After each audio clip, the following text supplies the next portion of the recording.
The opening government enters the debate by saying that they want to gain momentum from allies, to push for regulations and policies to ensure that objectification of women in the entertainment industry, specifically in the K-pop, can be eliminated by being able to influence the decision making of, for example, recruiting who gets to perform in K-pops and who gets to be chosen for a K-drama. We don't agree with this stance at all because for two reasons. Number one, I think it's extremely difficult to push policies and regulations through government so that they'll have some control over agencies' decision making process because it requires proper evidence. It goes through a lot of processes for proving whether or not these decision making interference is required to the extent where government has to be controlling it, right?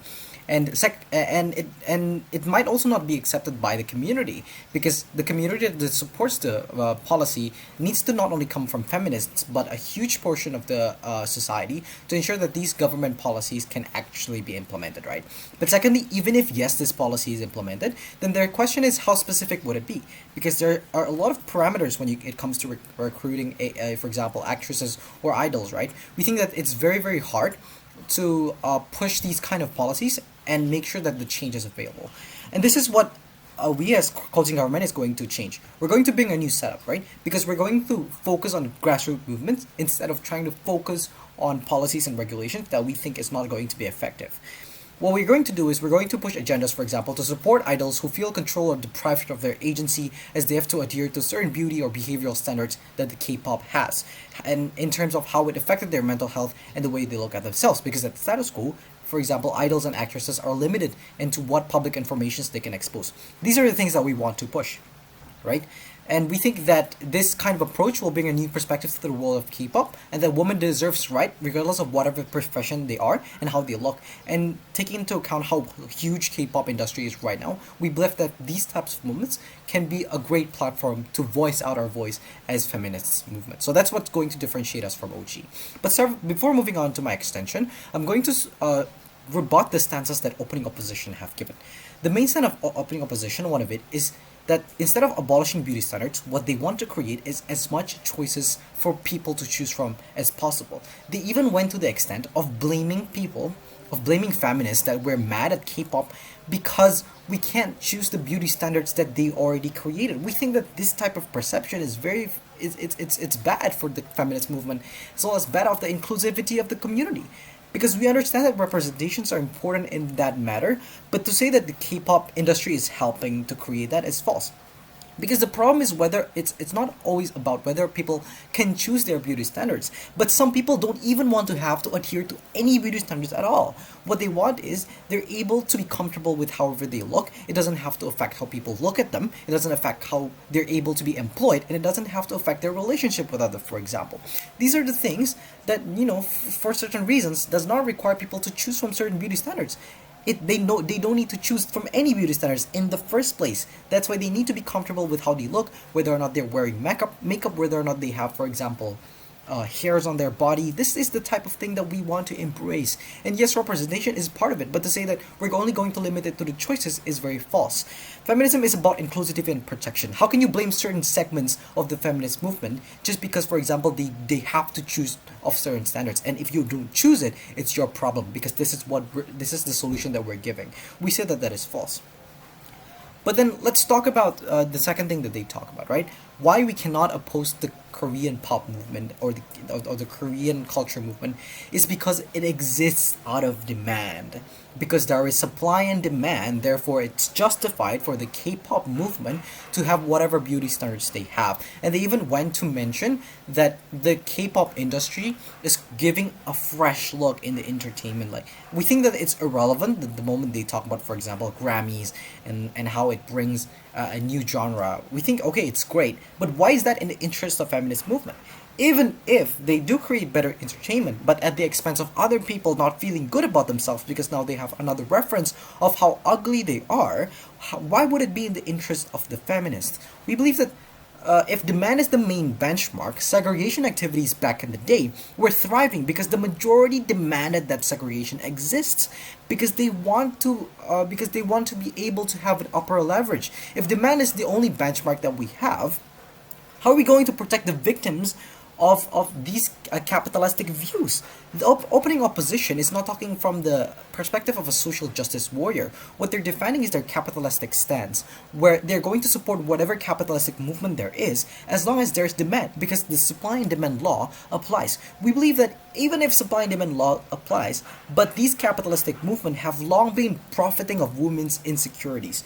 They've been profiting from women who don't feel good about themselves and lack the self-actualization that they need in the name of revenue and profit. So how are we going to protect women if all we think about is that the fact that the K-pop industry is demanded and that society wants it? Because notice that society comprises of huge other segments that are not necessarily supporting the K-pop and not supporting the feminist movement, right? For example, there's a huge portion of the community that is still patriarchal, that wants women to look a certain way, and when they are happy that K-pop meets their beauty standards, of course they're going to always support that kind of standards. It's not exclusive to feminist movements only. So that's why we think that on that point it's false. But let's go into our extension. I'm first gonna clarify why K-pop industry is intrusive, right? Because opening opposition has been downplaying this problem. What we're going to say is that K-pop is a problem because beauty product companies use idol as an effective carrier to send a message. If you want to look like your idol, buy our skincare products. That means that the simple message portrays that the ideal look of a teenage girl is the unrealistic beauty standards that K-pops have. Or by even having local auditions, for example, by YG or SM, girls look forward to it, and of course they want to adhere to the beauty standards that the K-pop have, right? It's not going to be a protective mechanism for teenage girls, and this creates segmentation and portions where girls or women don't have self-acceptance, right? But secondly, women look up to these idols and teenage girls look up to the idols, and the fact that several idols are successful may also in a way affect their definition of success. What this means is that they're going to take into account that when you want to reach success, you have to contribute and compromise to, for example, follow strict protocols that your agencies give you, or accept that your privacy is limited and you have to limit social interaction, and that's your way of living. You have to accept it if you want to become successful. This will affect how they perceive themselves and how they perceive success. Feminists are supposed to defend these 8 types of agencies and these types of liberty, but the fact that if we're not going to aggressively oppose these types of movements, even to protect, for example, women who are in that industry, we have failed. Because what we want to is we want to defend these people, want to give them the agency and free choice that they have. And therefore, under all those reasons, we have to actively and aggressively oppose the K-pop industry. Thank you. Ladies and gentlemen, we as the closing comment have shown to you why we actually bring and distinguish ourselves from the opening debate by bringing topics regarding what is actually more important or inherent in this kind of feminist movement, especially when it is aggressively opposing this K-pop culture, in which the idea of self-actualization is not just limited to beauty standard that is currently happening, and indeed it is harmful potentially in the long run, but also regarding how the K-pop industry itself actually create a facade of control regarding their actress or actors and gentlemen. This is where the self-actualization or the point of how we justify ourselves on aggressively opposing this kind of culture itself is important to be noted with, which has not been explained or which has not been touched by the opening side of the house at all. So they tried to bring to you 2 ideas. The opening opposition tried to bring to you the idea of how this kind of K-pop culture actually gives this choice, right? We believe that it is just something more of a facade. Why? Because the K-pop culture itself is so inherently implanted in the culture that this kind of choice will not easily be giving disruption toward the people, so that they know that they actually have a choice to begin with, ladies and gentlemen. However, in our case, when we aggressively oppose, as explained by my first speaker, by methods such as grassroots or even giving a safe space to talented actress or from a member of the girl band to actually expose this kind of bad industries, then we can actually give the changes or give the uphold of self-actualization from women who wanted to pursue this kind of things, instead of just giving them or instead of just letting this kind of bad K-pop culture itself to happen without necessarily giving the justification on how you can actually be a certain way without the control of this kind of industries. Um, Other than that, the opposition also tried to show to you why was then when it has a supply and demand, why when this kind of entertainment exists, then when feminists try to oppose this, it would create a bad image. First, we say that this kind of image itself is not something that is so out of reach from feminist movement, as they try to actually uphold justice towards these women, to actually give them the incentive to self-actualize themselves.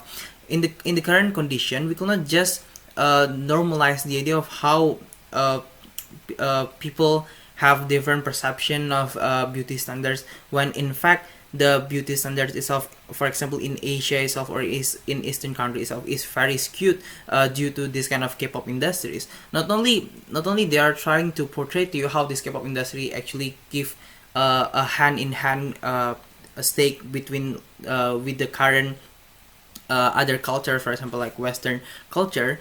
They are actually trying to they are actually cannot prove to you why it happened, because what we believe is that this culture actually just replace the current bad culture, just creating a bad beauty standards for the women to believe in. This is where this kind of aggressively opposing action itself is actually justified to begin with. And even if it creates bad notions toward the feminist movement itself, we believe that it is okay. Why? Because then this kind of sacrifice will create a bigger impact towards creating a safe environment for women to actually actualize themselves, or at the very least acknowledge what is actually happening in this kind of K-pop culture, ladies and gentlemen. So in here we show to you two burden of proofs on how self-actualization itself would actually happen in our place when we aggressively oppose this kind of people to show the bad impact behind controlling your image or controlling your identity behind the facade of entertainment, but also why this kind of feminist movement itself will not necessarily give a detrimental impact, or at the very least eliminate the benefit that we get by opposing this kind of big industries and German. So in that case, we believe that K-pop industries itself is inherently bad, not only on the surface level that it creates an injustice beauty standards, but because it is also creating a culture where people, or especially in this case women, as what we try to pursue in feminist value, as they are the one that is being controlled by this kind of entertainment industries. So that's why we as the feminist movement would want to aggressively oppose this kind of this destructive culture. Thank you.